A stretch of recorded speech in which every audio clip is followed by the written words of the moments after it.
Yeah, so, but first we're going to talk about what 3D printers are, because we're not up to the point of 3D printing kittens just yet, but almost in some ways. So there's actually a lot of different, so what is 3D printing? I forgot what your slides was.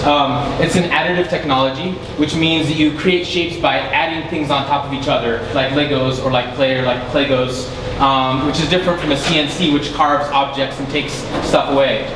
There's lots of different ways 3D printers can work. This one is a powder printer, which deposits a layer of powder and then hardens it using like a glue in an inkjet cartridge or a laser to harden it, and then deposits more powder and then hardens and goes up that way. And the powder can be lots of different materials. Anything from plastics on the top over there, or metal and powder, or like titanium, or even ceramics. So you end up with like ceramic things and then glaze, like this guy over there. Another way of 3D printing is this, it's called stereolithography. And it basically uses a UV lamp to harden resin, and it just does it layer by layer. So it'll harden one layer and then lifts up the thing and keeps going up until you've got a 3D printed thing. The most popular type of 3D printing right now for homes is this thing called fused filament. And it basically melts a plastic tube and just deposits it layer after layer, like a hot glue gun. And the filament looks like this. It comes in all different kinds of materials. Right now, ABS plastic like Legos, or PLA, which is plastic made from corn.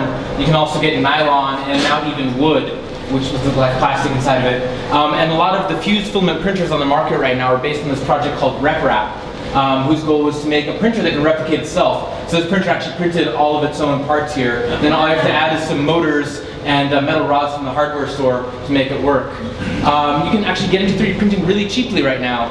The printer you saw before was like about $600 in parts. This is a printer bot Simple. It costs 300 bucks.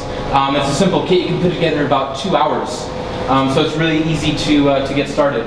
But how will it change your life? Well, for one, you'll never ever have to buy another like a valance clip. You can just print that out on your printer. Any of the stupid things around your house that are made of plastic that you would spend like a few bucks on, you can print for just pennies. And one of the ways that 3D printing is revolutionizing manufacturing is that you used to have to pay thousands of dollars to set up like a metal die, and you'd have this one shape that you could do through plastic injection molding. But now you can just print and customize, so you can just make everything custom fit and customize with no upfront costs. This has massive implications toward medical industry, where you can, like a prosthetic arm used to cost tens of thousands of dollars to custom fit and manufacture. Now you can print one for like hundreds of dollars. This is a bionic ear that's actually, or a prosthetic ear that's printed in cartilage. It's actually, this one's collagen, but there's one that's actually replaced by cartilage, is way nastier, so be happy to use that picture.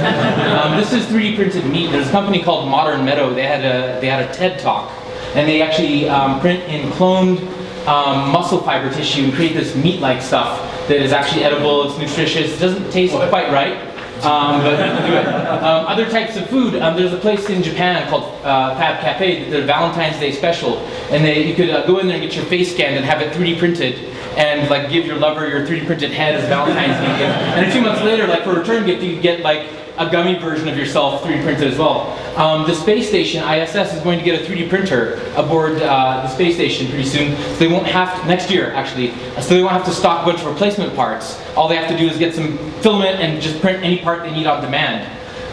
You can 3D print structures. We can 3D print a moon base, in fact. So this printer here is called the D-Space. It prints on Earth right now in concrete, and it's going to be redesigned to print in lunar dust. So all you have to do is get some binding material and print in lunar dust. But probably for yourself, like, it's enough to just print random stuff. There's this place called Thingiverse where you can download pretty much anything from that's Winterfell to an owl to you can print a shaver, and it's just enough for us to hobby around with right now. And a lot of these examples were taken from 3dprintweekly.com, which is my friend's newsletter, and she has different news articles. And the Sin Shop is just down the street from here. You can take 3D printing classes. So yeah.